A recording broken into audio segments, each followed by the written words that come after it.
They say December brings joy, but in the town of Lagos, it also brings blood. The morning sun pierced through the thin curtains of room 304 in Moremi Hall, University of Lagos. Chidima Okafor moved frantically around her cramped hostel room, stuffing textbooks into her one leather bag. Outside, the students rushed across the campus grounds like ants fleeing rainfall, desperate to finish their final exams before the December exodus home. Colorful posters plastered every wall and pole, the biggest December party in Lagos, Litmas 2025. The city was already humming with anticipation, that electric energy that only December could bring to Lagos streets. Chidima's phone rang. The screen flashed, "Mama." Her mother's voice came through trembling, weighted with something ancient and knowing. "Chidima, my daughter, are you there?" "Yes, Mama. I'm packing. Exams finish tomorrow. Listen to me carefully." Her mother's tone shifted, becoming urgent, almost desperate. "Promise me you won't follow anyone home this December. These boys with their cars and their promises, they are not what they seem. December in Lagos, it swallows young girls whole." Chidima laughed, tossing a pair of jeans into her bag. "Mama, it's Lagos, not the village. Spirits don't use Uber here. You think this is a joke? Your father's sister disappeared one December in 1987. They found her wrapper by a pauper wharf 3 weeks later. Just her wrapper. Nothing else." A chill ran through Chidima, but she shook it off. "Mama, I'll be careful. I promise." As she ended the call, her roommate Bola walked in, a knowing smile on her face. "Let me guess, Mama warning you about Lagos boys and juju. You know how village mothers are. They see demons in everything." Bola's smile faded slightly. "If spirits looked like Desmond though, I'd probably follow them too." She laughed, but the sound came out hollow. Chidima reached for her phone to scroll through Instagram when a notification popped up, BBC News alert. Her finger hovered over it, then tapped. The headline made her breath catch: "Police discover remains of 2 missing UNILAG students near Lekki Lagoon. Authorities suspect ritual killings. Families still awaiting identification." The room suddenly felt colder.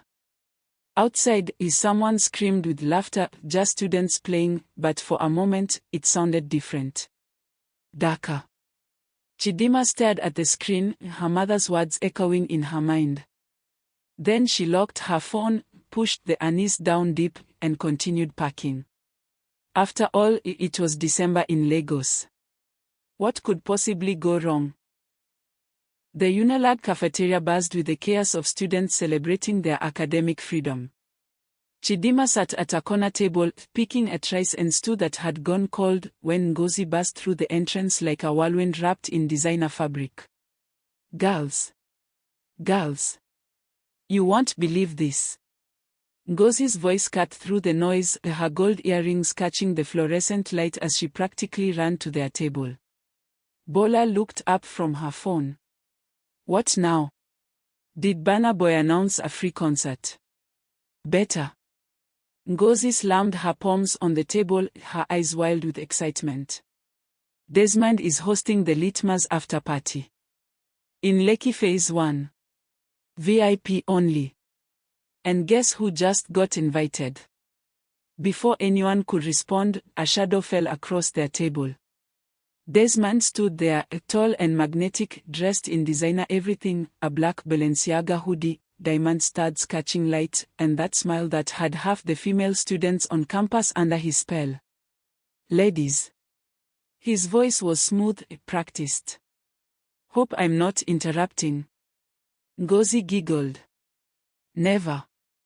Desmond pulled up a chair, leaning back with the confidence of someone who'd never been told no. "Look, exams are over. Lagos is alive. December is for celebrating, and I've got this spot in Lekki, 3 floors, rooftop pool at the works. I'm thinking the most beautiful, intelligent women on this campus deserve to experience it. He looked directly at Chidima. Especially you.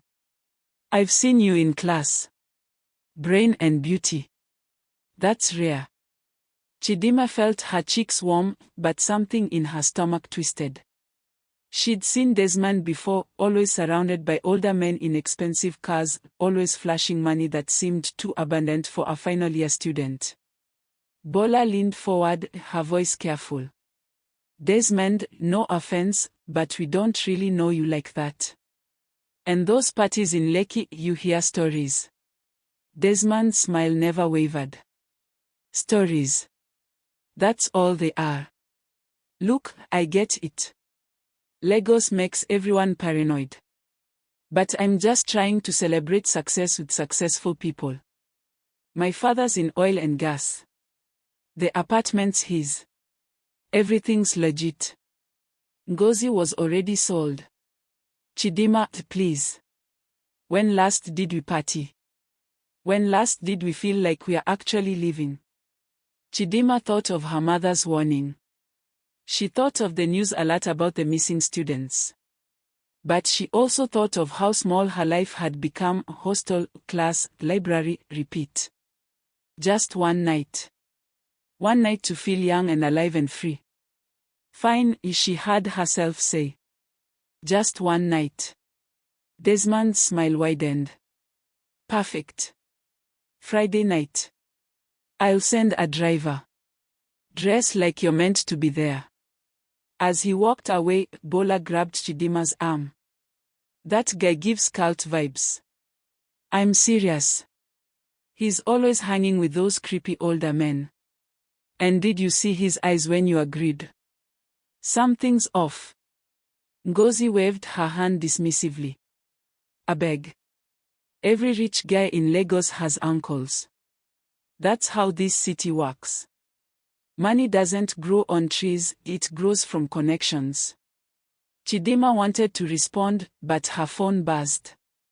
A text from an unknown number: see you Friday, Chidima. Wear red. It's my favorite color. She hadn't given Desmond her number. Later that evening, as they walked back to the hostel, they passed through the faculty parking lot.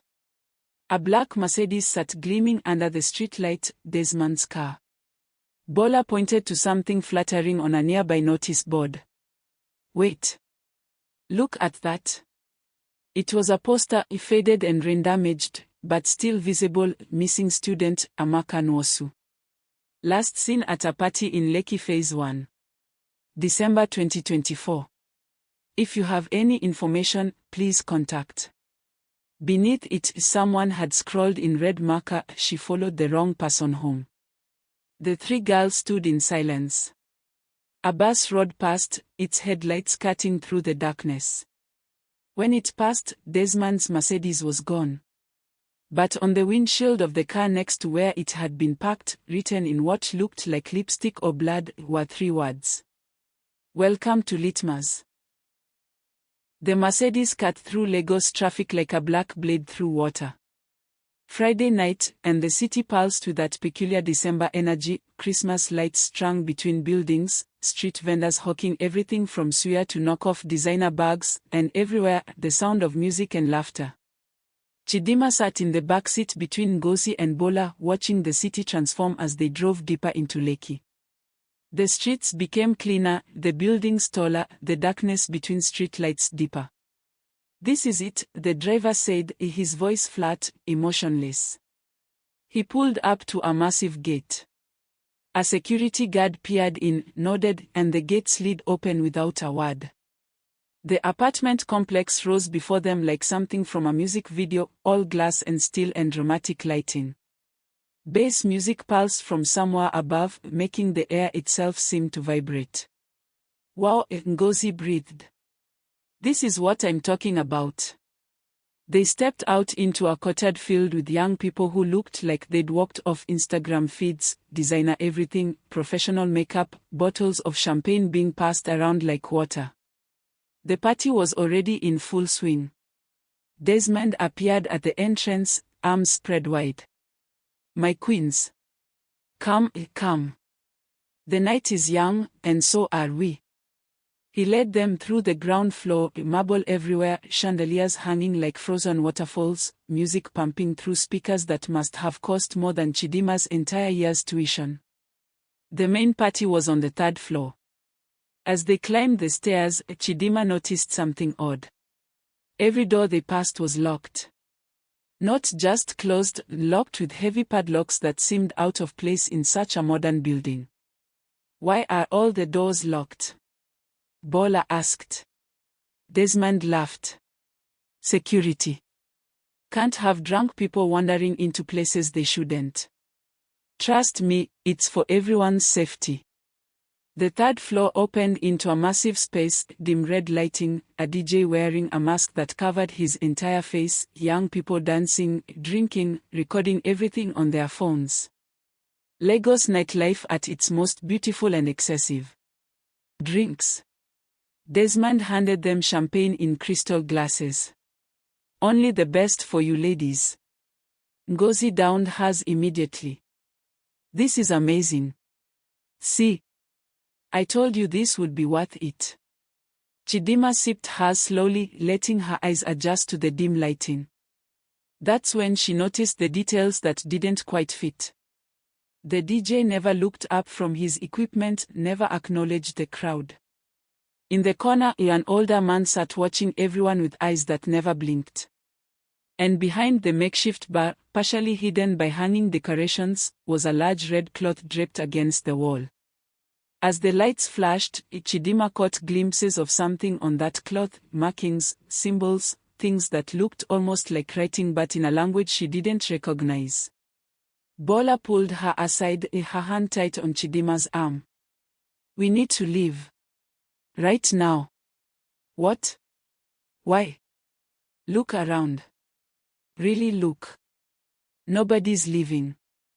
People keep coming in, but nobody's going out. And did you notice? All our phones, look at your signal." Chidima checked her phone. No signal. No Wi-Fi. Nothing. "It's probably just the building," she said, but her voice lacked conviction. Before they could discuss further, the music suddenly stopped. The crowd went quiet. An older man stepped forward, and the crowd parted for him like the Red Sea. Chief Odenigbo. He wore a pristine white agbada that seemed to glow in the red light, his presence commanding instant respect. Behind him, two other men in similar attire stood silently. "My children." His voice boomed, friendly but with an edge of something else. "Welcome to Litmas 2025. The most important party of your lives." Nervous laughter rippled through the crowd. In this season of joy, we must remember, nothing in life is free. Every blessing requires a sacrifice. Every fortune demands a price. He raised his glass, and everyone followed. To wealth. To December. To sacrifices worth making. The crowd cheered, the glasses clinked. Chidema raised her glass but didn't drink. Something in Chief Odenigbo's eyes when he said sacrifice made her blood run cold. Desmond appeared beside her, his earlier charm replaced with something harder. "Drink up, Chidima. The night's just getting started." She brought the glass to her lips, tilted it back. The liquid touched her tongue. Champagne is sweet, expensive.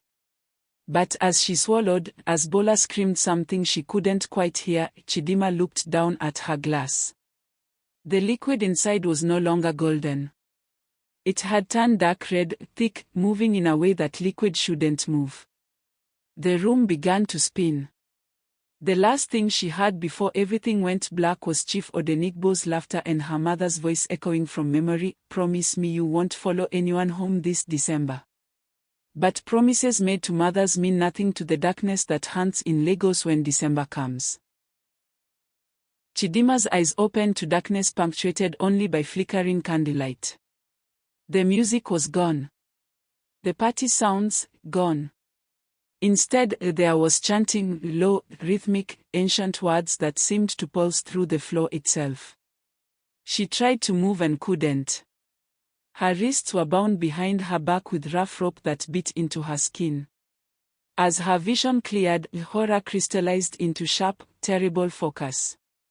She was in a different room now, smaller, the walls painted deep red. Candles formed a circle around her. To her left, Ngozi sat slumped, tears streaming down her face. To her right, Bola struggled against her bonds, whispering prayers under her breath. And there, in front of them, stood Desmond and two other young men from the party. But they were different now, no longer wearing designer clothes but wrapped in red cloth, their chests bare, their eyes glazed with something between fear and fervor. Chief Odenigbo stood before them, holding a small calabash carved with symbols that seemed to move in the candlelight. Behind him, that red cloth from the party now hung fully visible, covered in markings that looked like they'd been written in something dark and dried. 3 maidens for the fortune of 3 men, Chief Odenigbo intoned, his voice stripped of all friendliness. The gods of the lagoon must drink before dawn. Blood for money.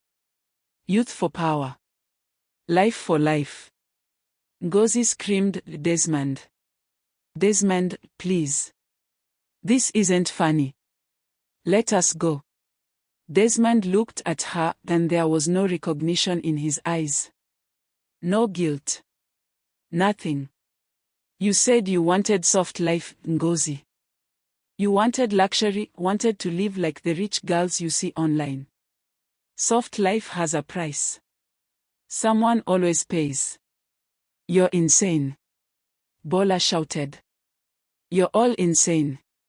You'll go to prison for this. One of the other men laughed, a hollow, broken sound. Prison. My brother, we are already in prison. The prison of poverty. This is the only way out. Chief showed us. Lagos doesn't give, Lagos takes. Unless you take fast. Chief Odenigbo opened the calabash. Inside is something dark and viscous swirled.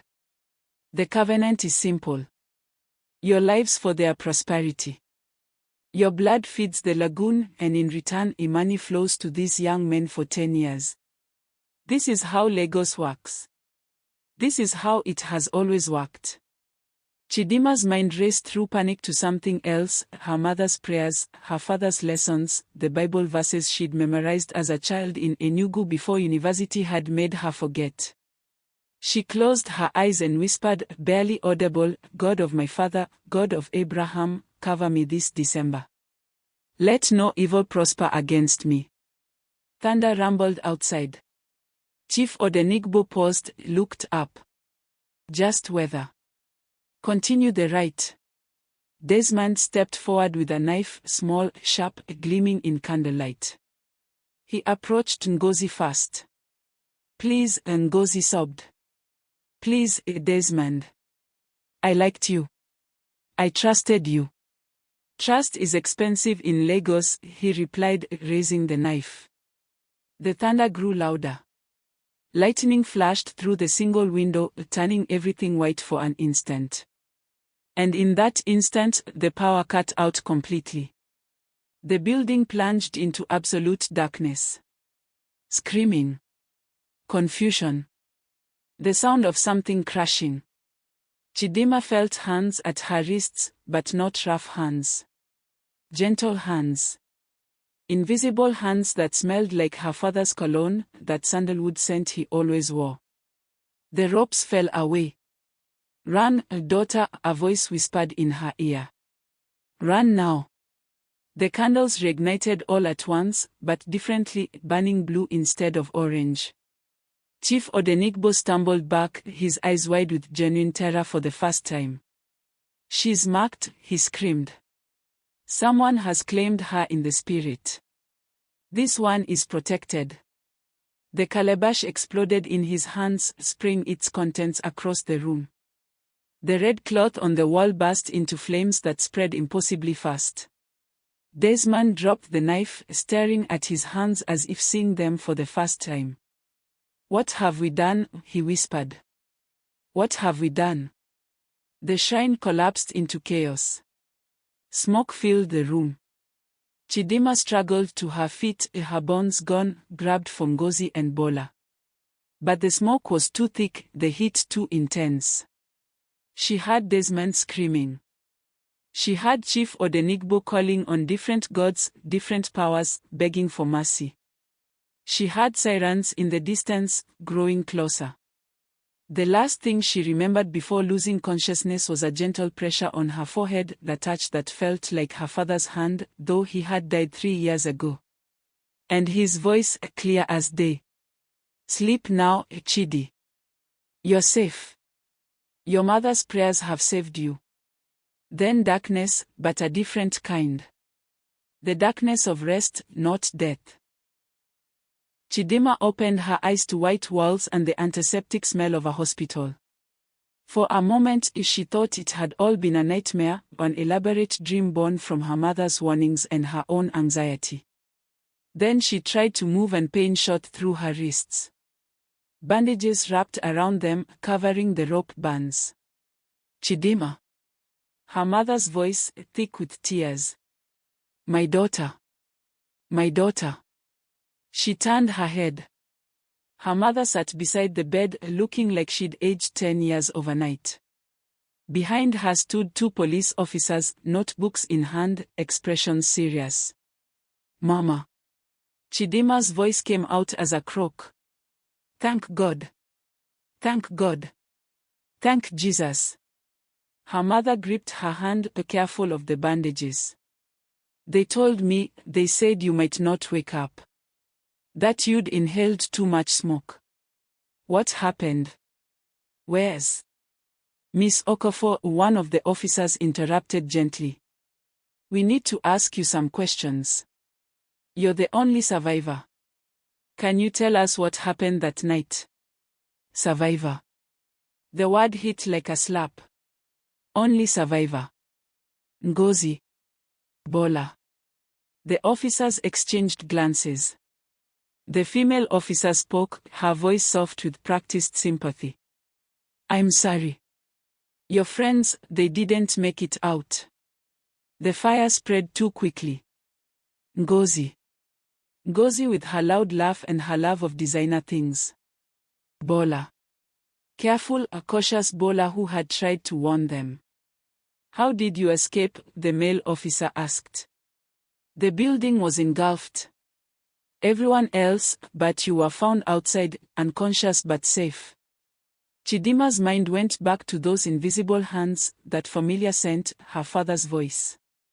"I didn't escape," she whispered. "My father did it. My father saved me." "Your father? He died 3 years ago," her mother explained quietly. "But she's not wrong. I was praying. All night, I was praying. I felt something was wrong. A mother knows. And I prayed to her father's spirit to watch over her." The officers looked uncomfortable with talk of spirits and prayers. They shifted the conversation. "We raided the premises. Miss Okafor, what we found." The female officer paused. "Human remains. Multiple sets. Books on ritual sacrifice. Documents showing a network of these ceremonies. Desmond Okonkwo, the host, his body was recovered from the Lekki Lagoon.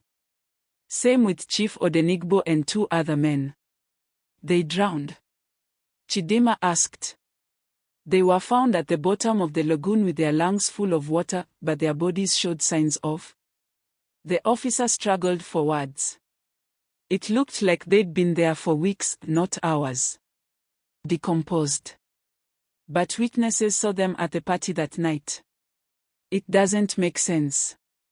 It made perfect sense to Chidima.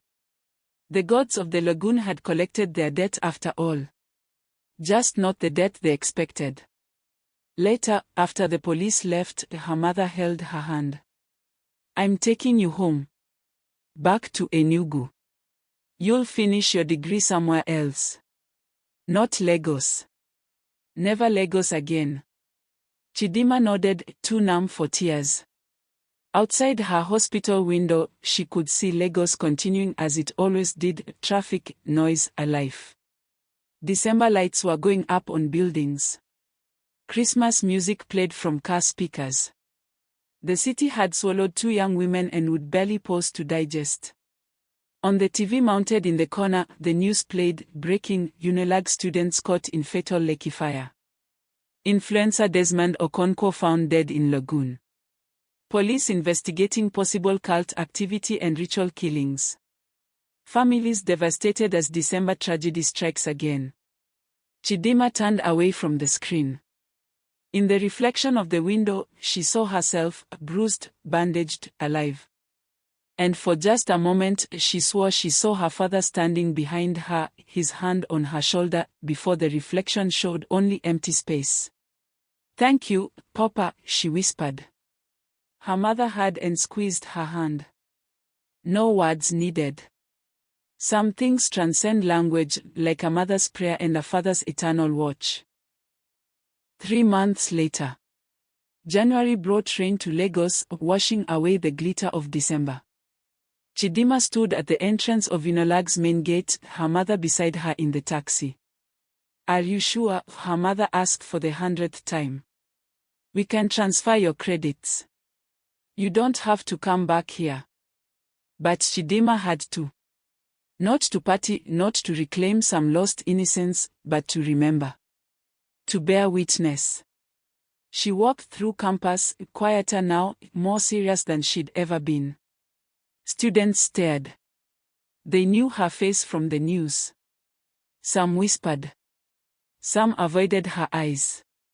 She made her way to the school chapel, a small building most students passed without noticing. Inside, candles flickered before a wooden cross. Chidima lit 2 candles.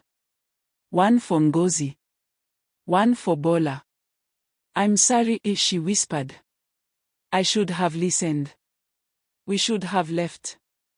They made their choices." Chidima spun around.